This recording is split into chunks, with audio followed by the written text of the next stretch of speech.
All right, our second topic deals with Teofimo Lopez Jr. stating in an interview in Punch Drunk Boxing podcast, he said that he wants to kill Josh Taylor. He wants to take his life. Before we get into it, please hit that like, comment, and subscribe. It helps us a lot. And let me pass it to you, Isaiah. What do you think about Teo saying that he wants to kill his opponent? I mean, you can say whatever you'd like to before a fight. What really matters is what happens in it, and often the questions that we have, we can speak about, stylistic matchups, this and that, and what might happen. But we could do that forever. But what happens in the fight is going to happen in the fight. And I will say that when you have an aggressive approach, oftentimes it doesn't translate very well, I would say. Um, you might get hung up on an emotional state where you leave yourself open to a counter that you do not see.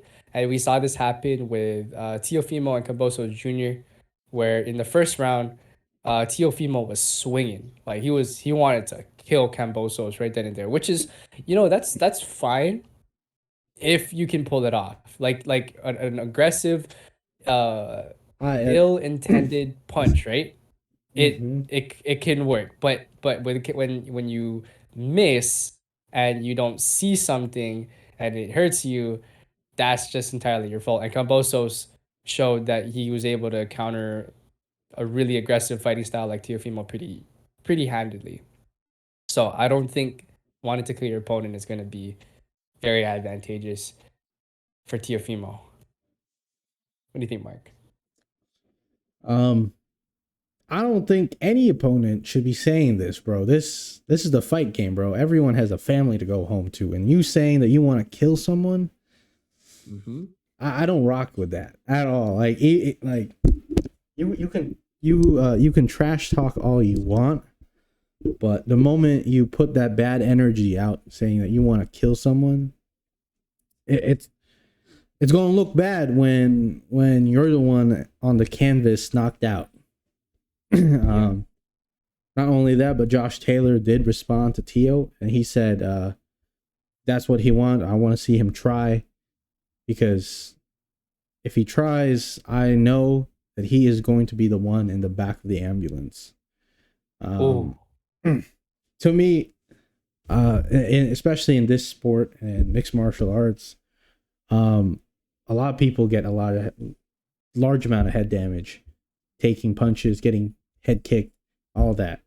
Especially here in boxing, there's a lot of people recently who's been hospitalized because of this sport.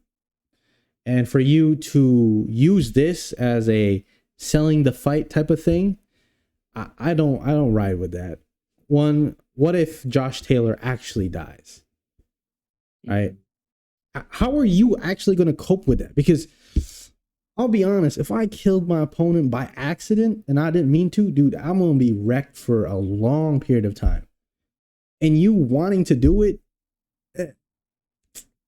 it just ruins your brand. One, no company wants to endorse you or wants you to be the face of their brand and be an ambassador, because you are willingly wanting to kill an opponent, dog. That's like Mayweather might talk all his ish, and Conor might talk all his ish, and Joshua might want to say he wants to fuck your girl, but at the end of the day, they're not out there trying to kill someone, right? They're not out there trying to kill people.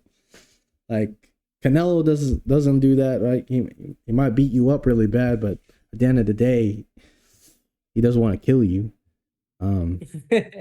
Usyk might John Jones? No.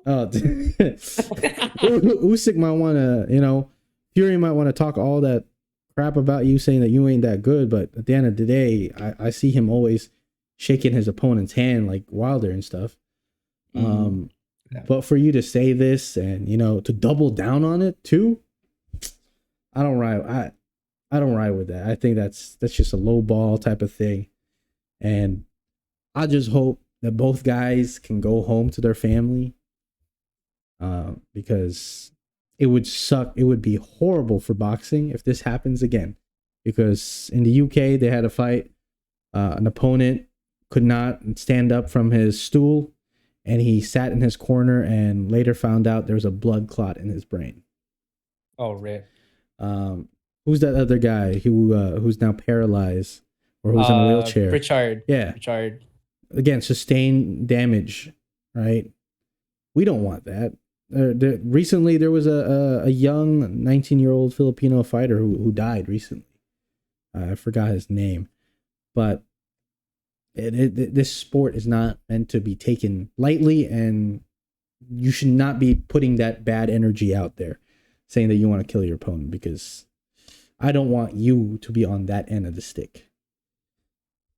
But let us know what you guys think about Teofimo Lopez comments about him wanting to murder his opponent in the comment section below.